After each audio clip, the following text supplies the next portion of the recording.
Bonjour et bienvenue à notre programme de sciences physiques pour la classe de première année des humanités scientifiques. Aujourd'hui, nous allons voir la suite des réactions chimiques. Rappelons la situation de Fataki vue dans la capsule précédente. Fataki a fabriqué une grille. Celle-ci a rouillé après quelques jours d'exposition à l'air libre. Comme la grille de Fataki, beaucoup d'objets métalliques peuvent rouiller après un certain temps d'exposition à l'air libre. Les notions sur les réactions chimiques, comme nous l'avions dit dans la capsule précédente, vont permettre à Fataki de savoir pourquoi la rouille a pu se former sur la grille et comment la prévenir. Les notions sur les réactions chimiques ont été subdivisées en deux capsules. Dans la capsule précédente, nous avons vu la définition d'une réaction chimique, l'équation chimique et l'équilibration des équations chimiques. Dans la présente capsule, nous allons voir les types de réactions chimiques. Alors, il existe 4 types de réactions chimiques de base, qui sont les réactions de synthèse, les réactions de décomposition, les réactions de précipitation et les réactions d'oxydation. Commençons par les réactions de synthèse.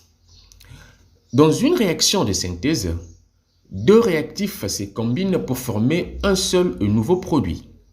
C'est l'exemple de la formation du sulfure de sodium à partir du soufre et du sodium. L'indice S que vous voyez veut tout simplement dire que les espèces sont toutes à l'état solide.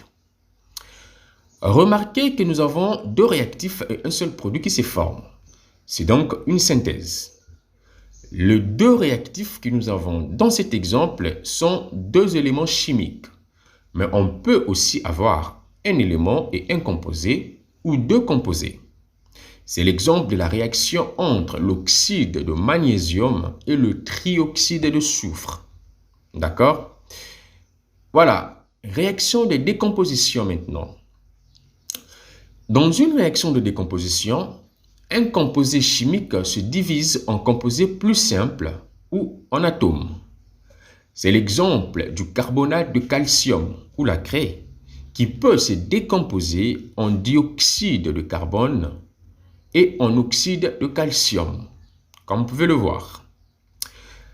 Alors, à l'inverse d'un exemple vu avant, le sulfate de magnésium se décompose en oxyde de magnésium et en trioxyde de soufre, comme vous pouvez le voir dans cette équation.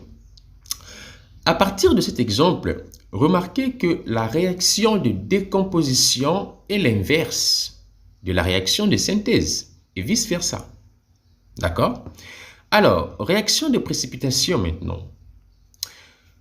Dans une réaction de précipitation, il y a formation d'un précipité, c'est-à-dire un produit insoluble.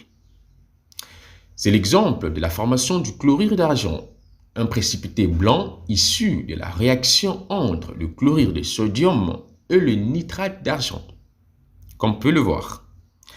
Le symbole ou l'indice AQ que vous voyez veut tout simplement dire que l'espèce est à l'état aqueux.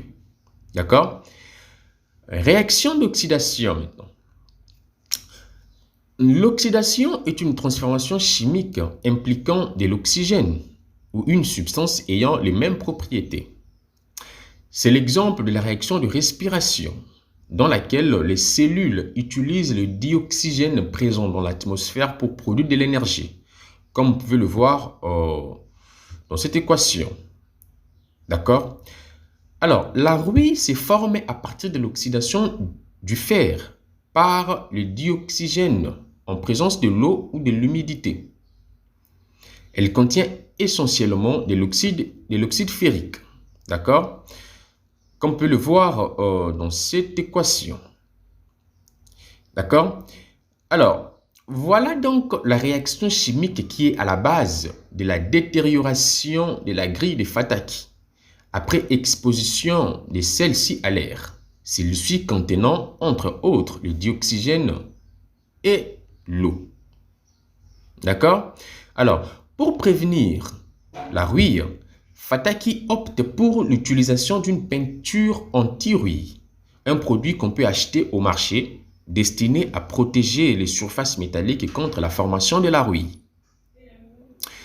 En effet, la formation de la rouille est une réaction qui nécessite 3 réactifs: le fer, le dioxygène et l'eau.